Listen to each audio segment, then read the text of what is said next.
선포합니다. 예수 어린 양, 예수 어린 양.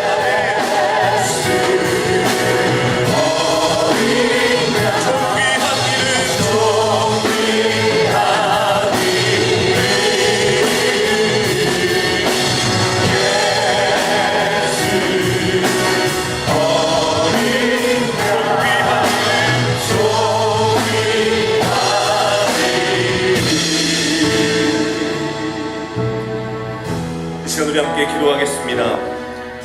사람아, 주께서 선한 것이 무엇임을 내게 보이셨나니 여호와께서 내게 보하시는 것은 오직 정의를 행하며 인자를 사랑하며 겸손하게 내 하나님과 함께 행하는 것이 아니냐. 사랑하는 주님, 들려오는 소식들로 인하여 더욱 우리가 하나님 앞에 겸손히 엎드리게 됩니다. 오늘 이 새벽 높으신 하나님께 무릎 꿇어 나아갈 때 우리 주의 선하심을 베풀어 주시옵소서. 특별히 4월 1일부터 3일까지 진행된 우리 새생명 축제를 위해서 기도할 때 강경구 박사님과 우리 작정된 모든 태신자들을 살려 주시옵소서. 우리 죽은 자를 살리시는 생명의 역사가 나타나게 하옵소서. 오늘도 선포되는 박승규 담임 목사님 말씀에 성령의 놀라운 기름을 부어 주시옵소서. 저를 따라 함께 기도하겠습니다. 주여 우리를 살려 주옵소서. 주여 우리를 살려 주시옵소서. 사랑하는 주님, 오늘도 오직 말씀과 기도로 주님께 달려갑니다. 성령으로 충만케 하여 주셔서 우리를 살려주시며 생명의 역사가 나타나게 하옵소서. 예수님의 이름으로 기도드립니다. 아멘. 아멘.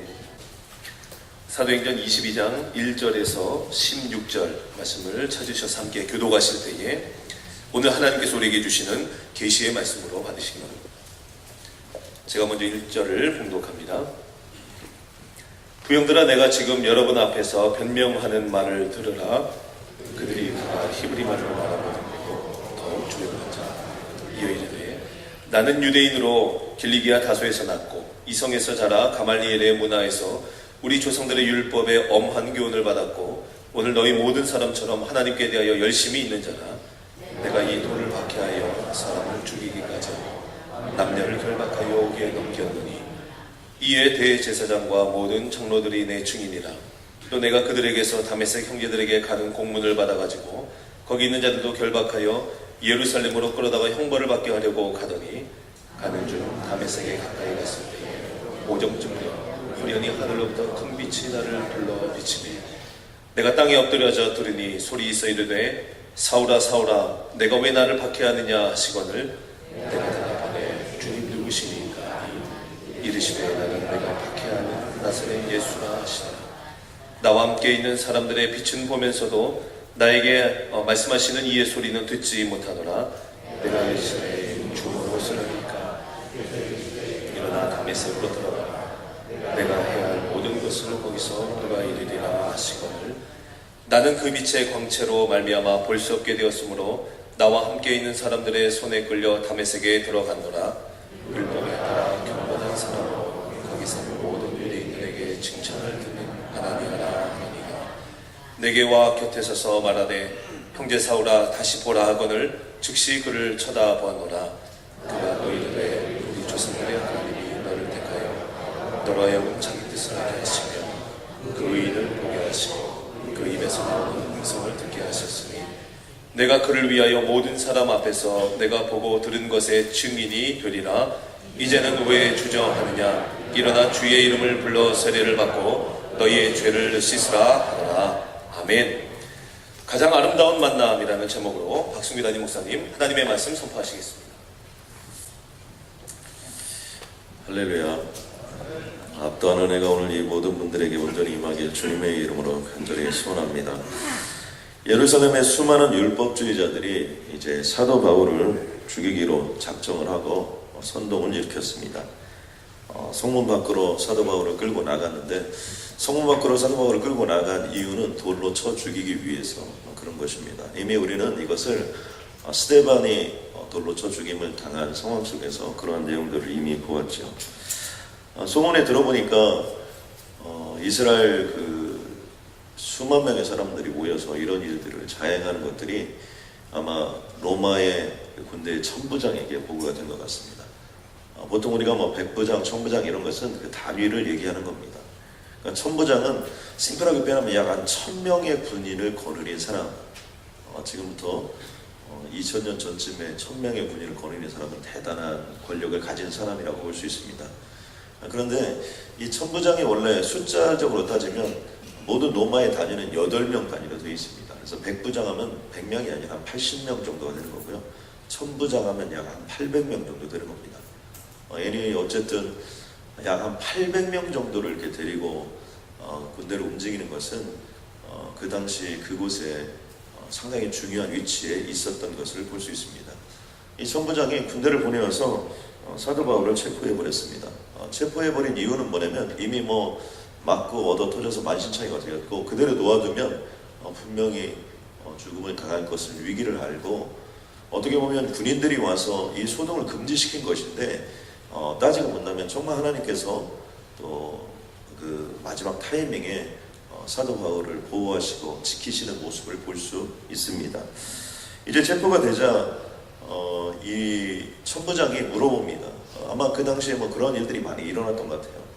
많은 소요들이 있었는데 그가 잡고 싶은 사람 중에 한 사람이 애굽 사람이 있었던 것 같습니다. 자객 한 4000명을 데리고 돌아다니는 사람인데 혹시 이 사람이 아닌가 사도 바울에게 그런 질문을 합니다. 그래서 사도 바울이 나는 그 사람이 아니라고 하면서 자기 자신을 소개하는 대목이 바로 오늘 본문과 연결이 되는 대목이죠.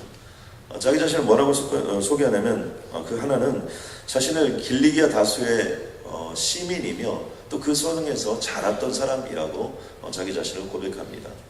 이 말씀의 의미는 무엇이냐면 자기는 시골뜨기가 아니라는 겁니다. 그 당시에 길리기라 또 그리고 다소라는 지방은 상당히 헬라 문화들이 발달된 곳입니다. 그러니까 사도 바울은 헬라 문화나 철학 이런 데 익숙한 사람이고 로마의 어떤 법이나 또 그리고 로마 군대 또 당신들에 대해서도 아주 잘 아는 사람이다. 그리고 사도 바울은 로마의 시민권을 가지고 있었던 사람이기 때문에 이런 쪽에 능통한 사람입니다. 그러니까 나에게 말할 기회를 달라는 것입니다.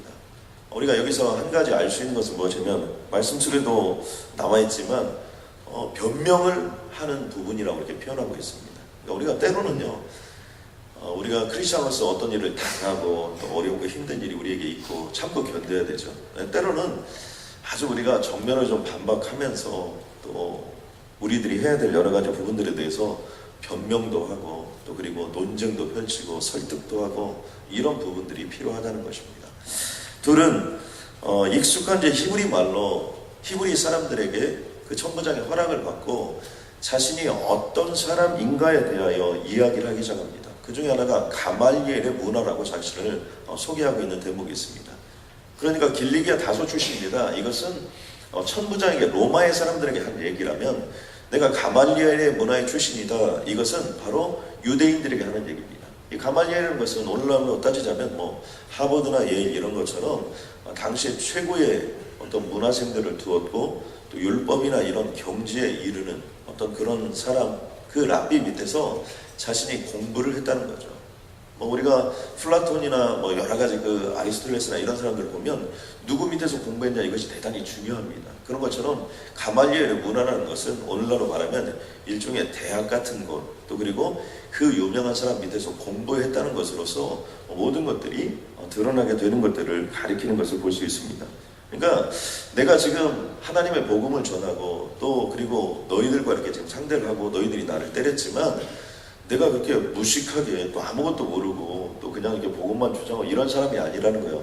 충분히 공부도 할 만큼 했고 알만한 것들에 대해서 충분히 아는 사람이라고 자기 자신을 소개하고 있습니다. 그러면서도 사도 바울이 상대방에 대한 배려를 하나 잊지 않고 있다는 것을 본문 가운데서 볼 수 있는데요. 3절에 보니까 이런 대목이 나옵니다. 나는 유대인으로 길리기아 다소에서 났고 이 성에서 자라 가말리엘의 문에서 우리 조상들의 율법의 엄한 교훈을 받았고 이렇게 딱 얘기하고 그 다음에 뭐라고 하냐면 오늘 너희 모든 사람처럼 하나님께 대하여 열심히 있는 자다. 그러니까 지금 현재 자신을 죽이려고 했던 그 사람들에 대해서 무엇이라고 얘기를 하냐면 너희가 하나님의 열심히 있는 거 나도 한때 그런 사람이었다. 그리고 너희들처럼 나도 하나님의 열심히 있는 사람이다 라고 그들을 어떤 폄하하거나 또는 그들에 대해서 무시하지 않고 나아가는 것을 볼 수 있습니다. 우리들이요 어떤 일들을 좀 가는 말이 고와야 오는 말이 곱다 이런 것처럼 좀 일을 잘 하려고 이렇게 마음을 먹었다면 우리들이 말을 좀 잘 해야 될 것이 필요합니다. 특별히 말하는 이 기술이라고 할까요? 또 이런 것들이 대단히 중요합니다. 사도 바울은 굉장히 직설적인 언어를 많이 쓰는 사람임에도 불구하고 지금 맞았습니다. 또 그리고 얼마나 기분이 나빴겠어요. 또 그리고 거기에 끌려왔습니다. 아마 저는 기억이 잘 나지 않지만 누구에게인가 맞았다. 군대에서는 맞아봤습니다. 그 사람은 상종하기 싫어요. 말도 하기 싫어요. 무슨 좋은 얘기가 나옵니까? 그럼에도 불구하고 사도 바울은 그렇게 하지 않았다는 거죠. 우리들이 좀 때로는 언제 말을 잘해야 되냐? 속이 상할 때 좀 말을 잘해야 돼요. 기분이 나빴을 때, 또 그리고 자신의 생각대로 안 될 때, 이런 때를 잘 컨트롤해야 되는데 역시 사도 바울은 사도 바울입니다. 세 번째로는요, 사도 바울은 또한 자신도 자기 자신을 소개하면서 중요한 얘기를 해요. 그것은 뭐냐면 나도 예수 믿는 사람들을 잡아 죽이러 다녔던 사람이라고 자기 자신을 고백하는 것입니다. 참으로 충격적인 고백인 것을 알 수 있습니다. 말씀 속에 보면 내가 이 돌을 박해하여 사람을 죽이기까지 했다. 또 그리고 그 사람들이 되어지는 모든 모습 속에 자기 자신을 견딜 수 없어서 다메섹 지방으로 그 사람들을 잡아 가고 그고 또 그리고 그 사람들을 핍박하러 자기가 갔다는 겁니다. 뿐만 아니라 그냥 간 것도 아니고 자기가 공문을 받아가지고 공식적으로 그런 일들을 행동했다는 것을 알 수 있습니다. 여기서 우리가 무엇을 볼 수 있냐면 보통의 지성인들이 어떤 부분이 좀 부족하냐면 이 지성파들이 행동이 좀 부족한 경우들이 종종 있습니다. 왜냐하면 아는 것이 너무 많다 보니까 주저주저하는 면들이 있는데 이 사도 바울은 지성파였던 사람임과 동시에 행동파였던 것을 알 수 있습니다. 불의를 보고 참지 못하는 모습들이죠. 또 동시에 치밀한 전략가입니다. 그럼에도 불구하고 함부로 행동하지 않고 공문을 발행해가지고 공식적으로 그런 일들을 처리하고 그리고 사사로운 것으로 나아가지 않았던 모습들을 우리는 볼 수 있는데요. 이런 사도 바울의 모습이 정말 그 많은 사람들에게는 상당한 충격을 주었을 것입니다. 여러분 그런 거 있죠? 보통 드라마 같은 데나 영화 같은 데 이렇게 나오는데 그런 장면들을 이렇게 보면 이렇게 좀 까불고 이런 사람들이 딱 등장하면 나도 옛날에 내가 어느 파의 누구다 이렇게 딱 얘기하면 하면서 이렇게 어떻게 할 수 없는 거죠. 그런 모습을 여기서 보여주는 거죠. 그 다음에 네 번째는 그때 본격적으로 간증을 하기 시작합니다. 그것은 뭐냐면 하늘로부터 급하고 강한 빛이 자기에게 내렸다는 겁니다. 그 빛이 호련히 자기 자신 속에 임하였는데 그때부터 나타났던 현상들에 대해서 쭉 설명하는 겁니다. 자신이 다메섹 도상으로 예수 믿는 자들을 잡아 죽이러 갔는데 바로 그 가는 시점에 어느 한순간에 하늘로부터 급하고 강한 빛이 자기에게 비쳤는데 정말 앞을 볼 수 없을 만큼 환한 빛이 자기에게 일어났다는 것입니다. 그리고 그때 그 빛이 너무나 강해서 땅에 엎드려질 수밖에 없었는데 그때 땅에 엎드려졌을 때 사울아 사울아 자기를 부르는 음성을 자기가 들었다는 겁니다. 여기서 중요한 단어가 호련이라는 단어가 여기 등장하는데요. 이 호련이라는 단어는 우리가 사도행전을 처음 시작하면서 사도행전 2장에 오순절 마가의 다락방에서 성령이 임하였을 때 그때 호련이라는 단어가 사도행전 2장 1절부터 이렇게 쭉 시작하는 대목이 나옵니다. 그 내용은 무엇입니까? 이것은 어떤 인간적인 것을 한 것이 아니라 어떤 현상이 일어났던 것은 하늘로부터 현상이고 신령한 현상이었고 상상할 수 없는 하늘이 임한 역사였다는 것을 밝혀주는 것처럼 나에게 그때 임하였던 것도 어떤 내가 무엇을 조장하거나 내가 무엇을 보려고 했거나 그런 상황이 아니고 전혀 그거와 상관없이 하늘의 빛을 비추었고 호련히 그 빛이 나에게 빛이 왔는데 얼마나 그 빛이 강한지 나는 엎드릴 수밖에 없었고 또 그리고 그것을 통해서 하나님의 음성을 들을 수밖에 없었다는 것을 보여준 겁니다. 그리고 다섯 번째는 호련히 주님이 임하면서 그때 주님으로부터 만남이 시작되었다는 겁니다. 그 주님과의 만남이 어떤 것입니까? 사울아 사울아 부르는 소리가 있어 주여 뉘시니까 이렇게 물었는데요. 그러자 나는 내가 핍박하는 예수라. 이 부분이 사도 바울의 전생애 가운데 가장 중요한 대목입니다. 왜냐하면 내가 무슨 율법을 연구하다가 예수님을 만난 게 아니라 내가 무슨 논리적으로 누구와 얘기를 하다가 예수님이 계시구나 그런 거구나 이렇게 예수님을 만난 게 아니라는 겁니다. 나도 너희처럼 예수 믿는 사람을 잡아 죽이러 가고 있었는데 그때 그 예수님이 나타났다는 거예요. 나도 그때 많은 사람들이 예수님이 십자가 못 박아 죽음까지 내가 확인했는데 그렇게 듣고 또 그렇게 알고 있었는데 그 사람이 살아났다. 이게 말도 안 되는 얘기를. 또 그리고 그 사람이 예수 그리스도다. 이거 말이 안 된다는 거예요. 본 사람이 뭐 12제자에게와 뭐 500의 형제와 말로 다 할 수 없는 얘기들이 흉흉하게 펼쳐지는데 이런 복음을 가지고 사기를 치는 그 인간들을 잡아 죽이기 위해서 자기가 얼마나 많이 노력했는지 또 그리고 그 사람들이 얼마나 그런 것들에 속고 있는지 그래서 있을 수 없는 일이다 라고 얘기하고 바로 그 예수 믿는 사람들을 잡아 죽이러 갔는데 바로 십자가에 못 박혔던 그 예수 그리스도가 시간과 공간을 초월해서 다메섹 도상 한복판에서 자기에게 나타났다는 거예요. 예수 그리스도가 이 땅에서 십자가에 못 박혀 죽으시고 3일 만에 부활하시고 40일 만에 하나님을 승천하셨다고 얘기를 들었는데 이 말도 안 되는 이야기가 자기 자신의 예수 그리스도 실체로 그 모습 그대로 자기 자신에게 보여지게 되었다는 것을 여기서 고백하고 있는 것입니다. 그러니까 이것은 율법도 아니라는 거예요. 이것은 논리도 아니라는 거예요. 이것은 뭔가를 만들어낸 내가 그런 게 아니라는 거예요. 복음이 그 실체가 내 앞에 나타나고 복음이 실체적인 모습으로 나를 사로잡고 내가 그 실제적인 상황 속에서 주님을 만나게 되었다고 자기 자신을 고백하고 있는 것을 볼 수 있습니다. 그리고 여섯 번째는요.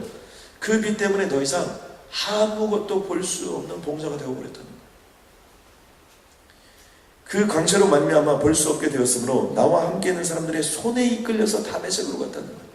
원래 다메섹은 예수 믿는 사람을 잡아 죽이러 갔는데 이제는 내가 아무것도 볼 수 없는 가장 연약한 인간으로 아무것도 할 수 없는 인간으로 내가 그곳에 들어가게 되었다는 겁니다. 영적인 의미가 무엇입니까? 그것은 뭐냐면 어두움을 벗는 과정이에요. 자기가 지금까지 살아왔고 자기가 지금까지 보았던 모든 시야는 어둠이었다는 거예요. 잘못 보았다는 거예요. 그리고 아나니아라는 선지자를 하나님께서 보내서 직가라는 곳에 있었던 그 사울에게 임하여서 어떻게 된 겁니까? 한수함으로 말미암아 그 눈에 비닐을 벗겨주시고 세상을 다시 볼 수 있도록 허락해 주시는데 사흘 동안 보지 못하였다고 되어 있습니다. 사흘이란 영적인 의미는 무엇입니까? 3이라는 숫자는 성경색이 대단히 중요한데 그것은 완전수이기 때문에 그런 겁니다. 아브라함이 이삭을 데리고 모리아산으로 올라갈 때 그때도 3일 길을 걸어갔습니다. 또 그리고 요나가 물고기 뱃속에 3일이 있었습니다.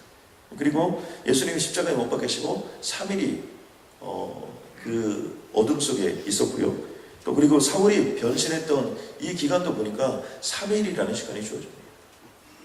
이것의 영적인 의미를 살펴본다면 그것은 이제 사도 바울 또한 바로 예수 그리스도가 이 땅에 오시면서 죽으시고 3일 만에 부활했던 것처럼 그 예수 그리스도가 자신의 모든 삶 속에 인생 속에 부활의 주님으로 영광의 주님으로 능력의 주님으로 자기 자신 속에 와 닿으신 겁니다. 저는 여기 있는 모든 분들도 매 주마다 그런 부활의 주님, 능력의 주님, 권능의 주님을 우리들의 삶 속에 체험하시길 주님의 이름으로 간절히 소원합니다. 그래서 보통 사람들은 월요일 날이 중요합니다. 그래가지고요, 보통 사람들은 되게 뭐 주일날 푹 쉬거나 뭐 어디 등산 갔다 오거나 또 그 다음에 뭐 어디 골프 치거나 이러지만요, 크리스천들에게는 월요일 날이 중요하지 않아요.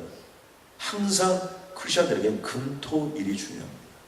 왜냐하면 금요일날 돌아가시고 토요일날 계셨다가 주일날 부활하시고 그래서 주일날이 시작 아닙니까? 그리고 월요일날부터 시작합니다. 저는 그러므로 특별히 133 특별 새벽기도에 나오시는 모든 분들은 금요일날부터 아주 잘 보내시길 주님으로 간절히 소원합니다. 그러니까 키가 여기 있어요. 키가 금토일을 잘 보내야 돼요. 여기에 역사가 있고 여기에 능력이 있는 거예요. 쉬어도 그냥 쉬면 안 돼요. 무엇을 해도 그냥 하면 안 됩니다. 저는 월요일날부터 이렇게 목요일날 정도까지 잘 왔다가 금요일날부터 잘 지내려고 굉장히 노력을 많이 합니다. 왜냐하면 금요일부터 진짜요. 금토일을 잘 보내는 사람은 월화수목을 잘 보낼 수밖에 없는 거예요. 왜요? 그게 성경적인 거예요. 이런 점들을 이제 나타난 현상 속에서 7번째 모습을 보면 아나니아를 통해서 이제 눈을 뜨게 하시고 무엇을 하기 위하여 이런 역사가 일어났냐? 그것은 증인되는 삶을 위하여 사도 바울을 불렀다는 것입니다. 우리 조상들의 하나님이 너를 택하여 너로 하여금 자기 뜻을 알게 하시고 의인을 보게 하시고 그 입에서 나오는 음성을 듣게 하셨으니 뭐라고 얘기하냐면 내가 그를 위하여 모든 사람 앞에서 내가 보고 들은 것에 대하여 증인이 되리라. 사도 바울의 예수 그리스도가 나타난 것은 그냥 나타나신 것이 아니라 우연한 것이 아니라는 거예요. 필연적인 거였다는 겁니다. 그리고 그 사도 바울을 부르시고 그거를 통해서 하나님이 하고 싶었던 일, 그 일이 뭐는 겁니까? 증인이 되는 일들을 위해서 자기 자신을 불렀다라고 고백하고 있고, 이제 주의 이름을 불러 세례를 받고 너의 죄를 씻으라 그랬을 때 사도 바울은 정말 그 자리에서 아나니아를 통하여 세례를 받고 그 모든 죄악을 씻어버리고 그런 거듭나는 인생, 새로운 인생으로 나아가는 모습이 오늘 본문 가운데 등장하고 있습니다. 저는 이 말씀을 통해서 우리가 꼭 붙잡아야 될 한 가지 중요한 메시지가 있다고 확신하는데, 그것은 뭐냐면 예수님을 진짜로 만난 체험신앙이 있어요. 여러분, 하나님의 말씀이 진짜로 살아있는 말씀으로 나에게 온 사람과 오지 않은 사람은 분명히 차이가 납니다. 진짜 예수 그리스도를 만난 사람, 복음 대신 예수 그리스도를 만난 사람, 어떤 논리나 이론이 아니라 그런 예수님이구나, 그런 하나님이구나, 그런 하나님의 모습으로, 그런 예수님의 모습으로 아니라 진짜 나의 삶 속에 뼛속 깊은 것이 체험이 있는 사람은 어떤 어려움이나 어떤 환난이 와도 그것이 부득불 내가 해야 될 일일 것임이라고 사도 바울이 고백했던 것처럼 그런 역사가 나타날 수 있는 것을 볼 수 있습니다. 사도 바울이 누굽니까? 스데반을 돌로 죽이는 데 앞장섰던 사람 아닙니까? 사도 바울이 누굽니까? 여러분, 그 예수 믿는 사람을 잡아 죽이러 다녔던 바로 그 사람 아닙니까? 그런 그가 1차 전도행, 2차 전도행, 3차 전도행을 통하여 하나님의 역사를 이룩하고, 지난 우리가 1차, 2차, 3차 전도행의 여정과 과정 속에서 얼마나 많은 핍박을 당했습니까? 그가 얼마나 많이, 어떻게 보면 그만두고 또 그만둬야 될 상황이 얼마나 많았습니까? 지금도 3차 전도행까지 마쳤으면 여러분 쉬어야 되는 거 아닙니까?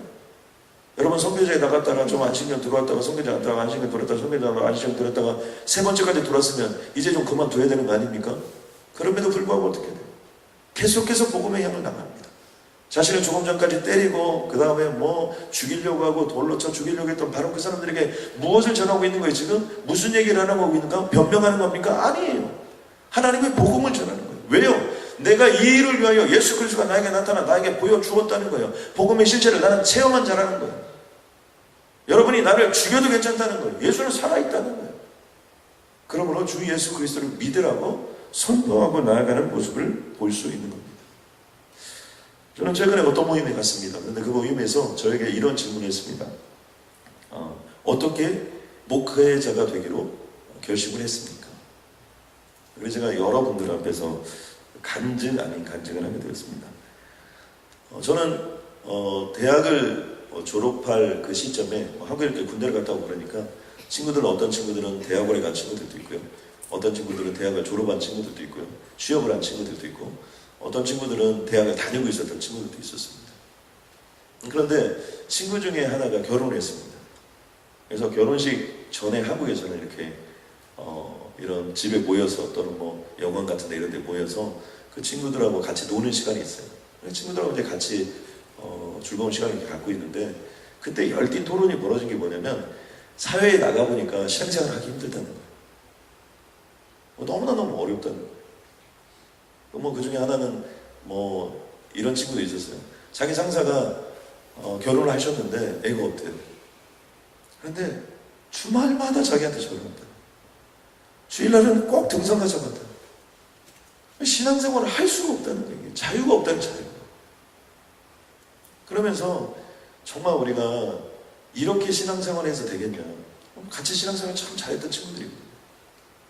그러면서 얘기가 밤새도록 얘기가 그날 진행이 됐는데, 얘기가 진행이 되면서 무슨 얘기를 하게 되냐면, 그러지 말고 우리 친구들 중에도 누구 한 사람을 목회자를 보내서 정말 하나님의 역사를 우리를 대신해서 좀 감당하게 하자.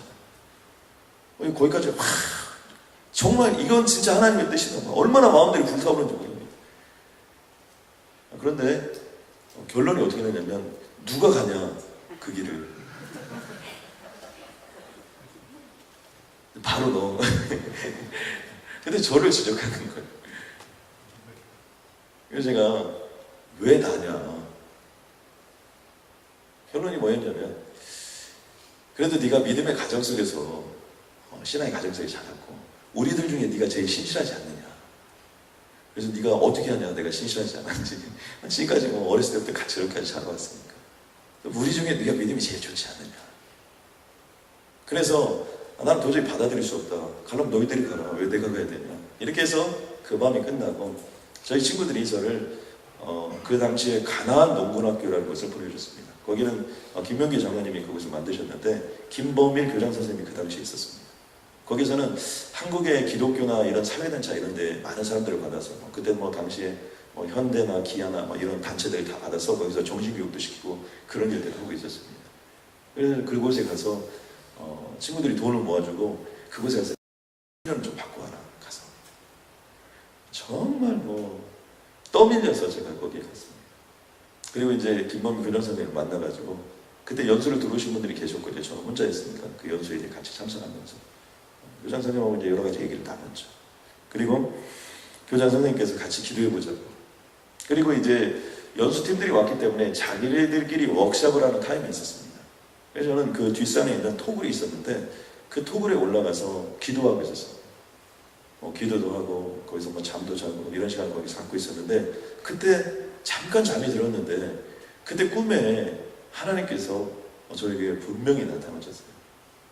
그래서 너무나 긴 얘기니까 길게는 못하고 심플하게 하나님이 저를 꿈속에서 박순교 목사라고 딱 부르시는 거예요. 그래서 제가 또 꿈을 깼지만 이게 또 진짜 꿈인지 가짜 꿈인지 확인해 봐야 될 거 아닙니까? 그래서 제가 12명의 사람들을 선정을 했습니다. 저희 선배님들, 또 그리고 교회 어른들, 또 그리고 담임 목사님께서 12명을 선정해가지고 한 분 한 분들에게 찾아가서 여쭤봤습니다. 이렇게 해서 신학을 가는 어떤 그런 부분을 친구들을 통해서 먼저 제시를 받았고 이렇게 쫙 얘기를 하고 제가 이 신학을 하게 되는 것에 대해서 어떻게 생각하십니까? 근데 12명 중에 한 명도 빼놓지 않고 꼭 가야 된다는 거예요.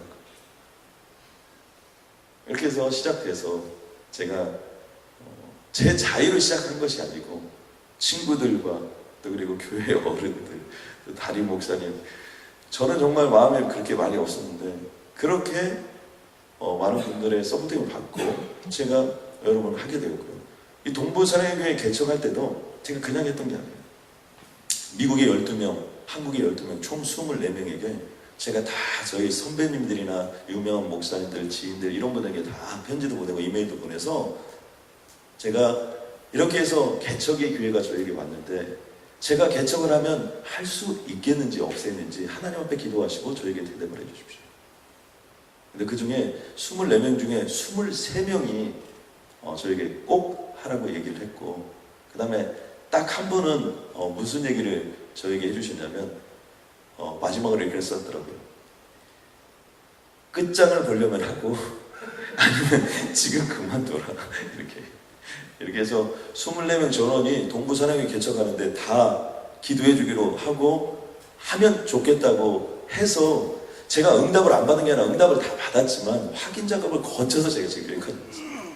그래서 저는 지금도 제가 목회자냐 이런 부분에 대해서는 정말 나는 목회자라고 제가 수년 동안 또 물어봤어요. 캐나다에 와서도. 그리고 분명히 하나님의 컨펌을 받았습니다. 제가 무슨 얘기를 지금 하려고 그러냐면 사도 바울이 왜 이렇게 흔들리지 않고 그 얘기를 걸어갔을까? 어렵고 힘들었는데 고통스러운 삶이 있었는데 그것은 체험 신앙이기 때문에 하나님을 직접 만난 체험. 저는 여기 있는 모든 분들도 정말 긴가민가의 신앙이 아니라 뼛속까지 사무치는 그런 영적인 체험의 신앙이 여러분의 삶 속에 주어지게 되면 어떤 상황 가운데 있어도 하나님께서는 여러분과 함께하여 주실 줄로 믿습니다. 133 특별 새벽기도도 마찬가지예요.